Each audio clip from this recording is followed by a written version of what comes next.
എല്ലാവർക്കും നമസ്കാരം. പുതിയൊരു വീഡിയോയിലേക്ക് സ്വാഗതം. അങ്ങനെ എല്ലാവരെയും ഞെട്ടിച്ചുകൊണ്ടാണ് സന്ദീപ് വാര്യർ BJP വിട്ട് കോൺഗ്രസിൽ ചേക്കേറിയത്. തലേന്ന് വരെ CPI ആയിട്ടും CPM ആയിട്ടും ആക്റ്റീവായിട്ട് ചർച്ച നടത്തിയ സന്ദീപ് വാര്യർ ഒരു സുപ്രഭാതത്തിൽ എല്ലാവരെയും ഞെട്ടിച്ചുകൊണ്ട്, അതായത് അന്ന് വരെ എല്ലാ മാധ്യമങ്ങളും, കേരളത്തിലെ പല പല പ്രമുഖ മാധ്യമങ്ങളും സോഷ്യൽ മീഡിയയും യൂട്യൂബ് ചാനലുകളും റിപ്പോർട്ട് ചെയ്തത് എന്തെന്ന് വെച്ച് കഴിഞ്ഞാൽ സന്ദീപ് വാര്യർ ഇടതുപക്ഷത്തോട്ട് പോകും. അത് CPI ആണോ CPM ആണോ എന്നുള്ള ഒരു സംശയം മാത്രമേ അവർക്കുണ്ടായിരുന്നുള്ളൂ. പക്ഷേ അത് എല്ലാവർക്കും അറിയാം. ഈ പാർട്ടികളിൽപ്പെട്ട എല്ലാ മുൻനിര നേതാക്കളുമായി സന്ദീപ് ചർച്ച നടത്തിയിരുന്നു. പക്ഷേ സന്ദീപ് ഒരുപാട് കാര്യങ്ങൾ മുന്നോട്ട് വെച്ചിരുന്നു, സന്ദീപിൻ്റെ ആവശ്യങ്ങൾ മുന്നോട്ട് വെച്ചിരുന്നു. പക്ഷേ അവർ അത് അംഗീകരിക്കാൻ തയ്യാറായില്ല. CPI ആയാലും CPM ആയാലും സന്ദീപിൻ്റെ ആവശ്യങ്ങൾ അംഗീകരിക്കാൻ തയ്യാറായില്ല. അതിന് പിന്നിൽ ഒരുപാട് കാരണങ്ങളുണ്ട്. അതായത് സന്ദീപിൻ്റെ ചരിത്രം പരിശോധിക്കുകയാണെങ്കിൽ സന്ദീപിനെ പാർട്ടിയിൽ എടുത്തു കഴിഞ്ഞാൽ അതവർക്ക് ഭാവിയിൽ തിരിച്ചടി ആകും എന്നൊരു തിരിച്ചറിവാണ് CPIക്കും CPMനും അതിൽ നിന്ന് പിന്തിരിയാൻ, അതായത് സന്ദീപിനെ പാർട്ടിയിലെടുക്കാൻ പിന്തിരിയാനുള്ള പ്രധാന കാരണം. നമുക്കറിയാം, സുരേന്ദ്രൻ ഈ അടുത്ത കാലത്ത് ഒരു പത്രസമ്മേളനത്തിൽ പറഞ്ഞിരുന്നു. അതായത് സന്ദീപ് പാർട്ടി വിട്ടതിന് ശേഷം 2 ദിവസം മുന്നേ സുരേന്ദ്രൻ ഒരു പത്രസമ്മേളനത്തിൽ പറഞ്ഞിരുന്നു. അതായത് സന്ദീപ് വരെ പാർട്ടി വിട്ടതിന് ശേഷം താൻ എന്താണോ മുൻകാലങ്ങളിൽ പ്രവർത്തിച്ചത് അതിന് എക്സാക്ട് ഓപ്പോസിറ്റ് ആയിട്ടാണ് സന്ദീപ് ഇപ്പോൾ സംസാരിക്കുന്നത്. അപ്പോൾ ആ ഒരു ചോദ്യം സുരേന്ദ്രനോട് ഉന്നയിച്ചപ്പോൾ സുരേന്ദ്രൻ കൊടുത്തൊരു മറുപടി ഇങ്ങനെയാണ്. അതായത് താൻ വായ തുറന്നാൽ അതായത് K. സുരേന്ദ്രൻ എന്നൊരാൾ വായ തുറന്നു കഴിഞ്ഞാൽ സന്ദീപിന് തലയിൽ മുണ്ടിട്ട് നടക്കേണ്ട അവസ്ഥ ഉണ്ടാകുമെന്ന്. അത്ര മാത്രമേ K. സുരേന്ദ്രൻ പറഞ്ഞുള്ളൂ. ആ ഒരു വാക്കിന് ഒരുപാട് അർത്ഥങ്ങളുണ്ട്. അതെന്താണെന്ന് പറഞ്ഞുതരാം.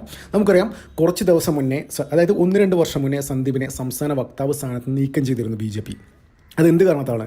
കേരളത്തിലെ ഓരോ മാധ്യമങ്ങളും അത് റിപ്പോർട്ട് ചെയ്തിട്ടില്ല. അതിന് പിന്നിൽ വ്യക്തമായ കാരണങ്ങളുണ്ട്. എന്താണെന്ന് വിശദീകരിച്ച് തരാം. അതായത് സന്ദീപ് വാര്യർക്ക് BJP അത് പുറത്ത് ചർച്ച ചെയ്യാൻ ആഗ്രഹിക്കുന്നില്ല. BJPയും CPMും അത് പുറത്ത് ചർച്ച ചെയ്യാൻ ആഗ്രഹിക്കുന്നില്ല. അതുകൊണ്ടാണ് അതൊരു വാർത്തയാകാഞ്ഞ്. ഇപ്പോഴും BJP അണികൾക്ക് പോലും അറിയില്ല അതിൻ്റെ സത്യാവസ്ഥ എന്താണ്. എന്തുകൊണ്ടാണ് സന്ദീപ് വാര്യർ അച്ചടക്ക നടപടി നേരിട്ട് സംസ്ഥാന വക്താവ് സ്ഥാനത്ത് നിന്ന് നീക്കിയത്? അന്ന് കേരളത്തിൻ്റെ ചുമതലയുള്ള പ്രകാശ് ജാവ്ദേക്കർ ഇടപെട്ടാണ് സന്ദീപിനെ സംസ്ഥാന വക്താവ് സ്ഥാനത്ത് നിന്ന് നീക്കിയത്. അതായത് കേന്ദ്രത്തിൻ്റെ അതായത് ജാവ്ദേക്കർ നേരിട്ടാണ് സന്ദീപിനെതിരെ ആ നടപടി എടുത്തത്. അതിന് പിന്നിൽ 2 കാരണങ്ങളാണ്. അതാണ് സുരേന്ദ്രൻ പറഞ്ഞത്.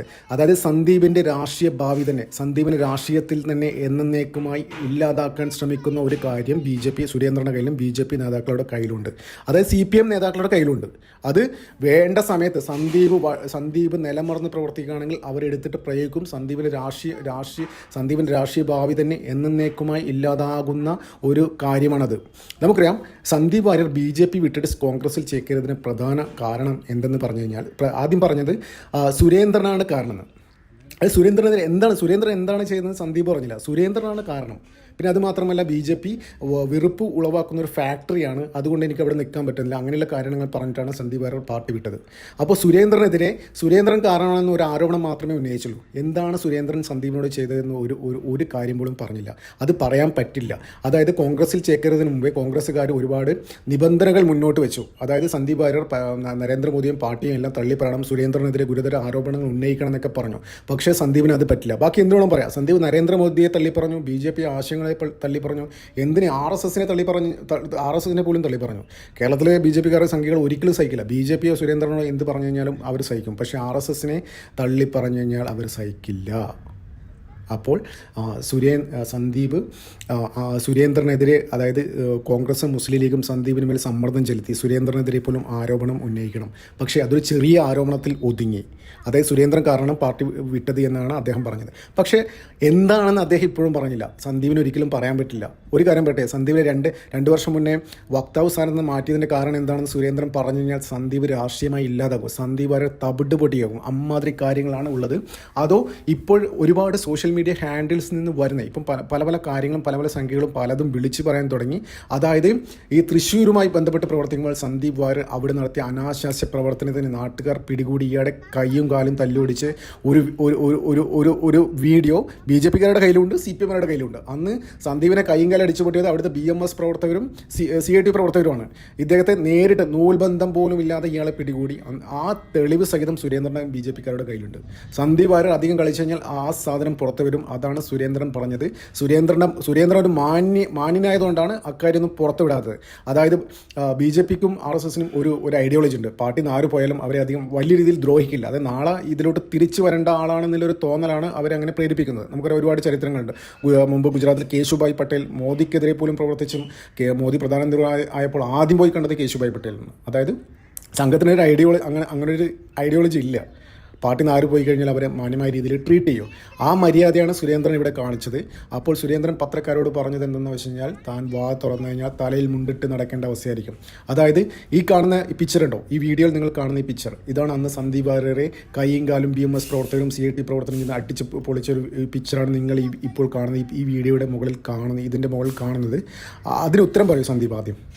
എങ്ങനെയാണ് ഇത് സംഭവിച്ചത്?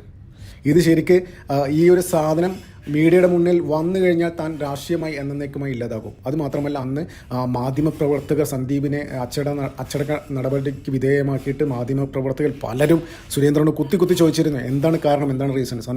സുരേന്ദ്രൻ ഒരക്ഷരം പറഞ്ഞില്ല. എന്തുകൊണ്ടാണ്?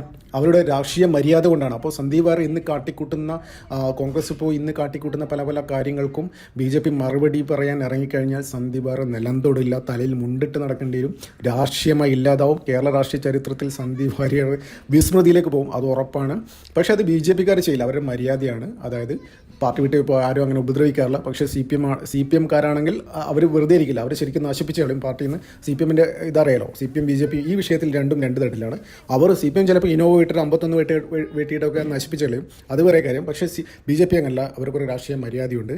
ആ മര്യാദയുടെ പുറത്താണ് പല കാര്യങ്ങളും പുറത്തു വിടാതെ സന്ദീപ്. അപ്പോൾ ഇന്ന് സന്ദീപ് മാധ്യമങ്ങൾക്ക് മുന്നിൽ നിന്ന് പറഞ്ഞത് നരേന്ദ്രമോദിയും സംഘത്തിനെ തൊട്ടപ്പോൾ ശരിക്കും പല ആൾക്കാരും ചില തെളിവുകൾ പുറത്തുവിട്ടു. അങ്ങനെ കിട്ടിയ തെളിവുകളാണ് ഇതിപ്പോൾ കാണുന്ന അതായത് സന്ദീപിനെ അടികിട്ടി ഹോസ്പിറ്റലിൽ കിടന്ന ആ ഒരു പിക്ചർ ഉണ്ടല്ലോ, ഇത് വീഡിയോയിൽ കാണുന്ന ഈ പിക്ചറും. അത് പല RSSനെ തൊട്ടപ്പോൾ പല സംഖ്യകളും പുറത്തു വിട്ടുകയാണ്. ഇനിയും സന്ദീപ് വാര്യർ അതിര് വിടുവാണെങ്കിൽ സന്ദീപിൻ്റെ പല വിഷയങ്ങൾ വീഡിയോ സഹിതം പുറത്തു വരും. അതുകൊണ്ട് സന്ദീപ് വാര്യർ ജാഗ്രതയിൽ ഇരിക്കുന്നതായിരിക്കും നല്ലത് എന്നേ പറയാൻ മാത്രമേ ബാക്കിയുള്ളൂ. അതായത് അവസാനം പാർട്ടി നിൽക്കക്കളിയില്ലാതെ BJP മാധ്യമങ്ങൾക്ക് കൊടുത്ത ഒരു ഇതെന്താണെന്ന് വെച്ച് കഴിഞ്ഞാൽ സന്ദീപ് വാര്യർ എന്തുകൊണ്ടാണ് നടപടി നേരിട്ടത് എന്ന് വെച്ച് കഴിഞ്ഞാൽ, അതായത് തൃശ്ശൂർ പ്രവർത്തിക്കുമ്പോൾ കുറച്ച് കുട്ടികൾക്ക് സൈക്കിൾ വാങ്ങാൻ വേണ്ടി കുറച്ച് പൈസ സ്വരൂപിച്ചു. അത് സന്ദീപ് പേഴ്സണലായിട്ട് കളക്ട് ചെയ്തു എന്നുള്ളൊരു ചെറിയ ആരോപണം, ഒരു കെട്ടിച്ചമച്ച ആരോപണം ആണ് മാധ്യമങ്ങൾക്ക് അന്ന് കൊടുത്തത്. അതായത് മാധ്യമങ്ങൾക്ക് മുന്നിൽ പറയണല്ലോ എന്തുകൊണ്ടാണ് സന്ദീപ് ഇത് നേരിട്ടത്. പക്ഷേ അത് മാത്രമല്ല, സന്ദീപിൻ്റെ പേരിൽ പല ഈ ഫിനാൻഷ്യൽ അലിഗേഷൻസും ഉണ്ട്. അതിപ്പോൾ പുറത്ത് പറയാൻ പറ്റാത്ത അവസ്ഥയാണ്. പക്ഷേ ഇപ്പോൾ ഇത് പറഞ്ഞതെന്ന് വെച്ച് കഴിഞ്ഞാൽ, ഈ വിഷയം പറഞ്ഞതെന്ന് വെച്ച് കഴിഞ്ഞാൽ സോഷ്യൽ മീഡിയയിൽ വളരെ ആക്റ്റീവാണ്. പല ചാനലുകൾ ഇത് കൊടുത്തു തുടങ്ങി. ഇനിയും പല ഡീറ്റെയിൽസും ഞങ്ങളുടെ കൈവശമുണ്ട്. വരും ദിവസങ്ങളിൽ പുറത്ത് വിടേണ്ടി വന്നാൽ എന്തായാലും പുറത്ത് വിടും, അത് ഉറപ്പാണ്. അതായത് നമുക്ക് നോക്കാം സന്ദീപ് വാര്യർ ഏതറ്റം വരെ പോകുമെന്ന് നമുക്ക് നോക്കാം. അദ്ദേഹം എല്ലാ അതിർവരമ്പുകളും ലംഘിക്കുകയാണെങ്കിൽ പല തെളിവുകളും വീഡിയോ സഹിതം പുറത്തുവിടും എന്ന് മാത്രമേ ഇപ്പം പറയാനുള്ളൂ. അപ്പോൾ ഒരു കാര്യം ഉറപ്പിക്കാം, ഈ ചങ്ങാതി കോൺഗ്രസിനൊരു വൻ ബാധ്യതയായിരിക്കും, അത് ഉറപ്പാണ്. പക്ഷേ അദ്ദേഹം എത്തിപ്പെടേണ്ട സ്ഥലം കോൺഗ്രസ്സാണ്, CPM BJP അതിൽ വിട്ട സ്ഥലമല്ല. അതുകൊണ്ടാണ് കോൺഗ്രസ്സിൽ അദ്ദേഹം ജോയിൻ ചെയ്തത്. ഇനി അദ്ദേഹത്തിൻ്റെ പ്രവർത്തികൾ അദ്ദേഹത്തിന് ഒരു തടസ്സമില്ലാതെ വളരെ ഭംഗിയായിട്ട് ചെയ്യാൻ പറ്റും. അതിന് പറ്റിയ പ്ലാറ്റ്ഫോമാണ് കോൺഗ്രസ്. അതിലെ വിരുദ്ധന്മാരാണ് സന്ദീപ് വാര്യർ. ഈ വിഷയത്തിൽ സന്ദീപ് വാര്യർ അവിടെ ഒരു സ്റ്റുഡൻ്റ് ആയിരിക്കും, ഒരു LKG സ്റ്റുഡൻ്റ് ആയിരിക്കും. അവിടെ PG ഒക്കെ ചെയ്യുന്ന ഈ വിഷയത്തിൽ PG ഒക്കെ ചെയ്യുന്ന ആൾക്കാർ അവിടെയുണ്ട്. അപ്പോൾ സന്ദീപിന് ഒരുപാട് കാര്യങ്ങൾ അവിടെ നിന്ന് പഠിക്കാൻ പറ്റും. വെറുതെ അല്ല സുരേന്ദ്രൻ പറഞ്ഞത്. നല്ലൊരു മുതലാണ് സന്ദീപ് വാര്യർ. മുറുക്കെ പിടിച്ചേക്കണം. അല്ലെങ്കിൽ എന്താ പറയുക, ബാക്കി നിങ്ങൾ ഈ വീഡിയോ കാണുന്ന ആൾക്കാർ ഊഹിച്ച് പൂരിപ്പിച്ചോ. അപ്പോൾ ഇത്രമാത്രമേ പറയാനുള്ളൂ. നന്ദി, നമസ്കാരം. പുതിയൊരു വീഡിയോയിൽ കാണാം.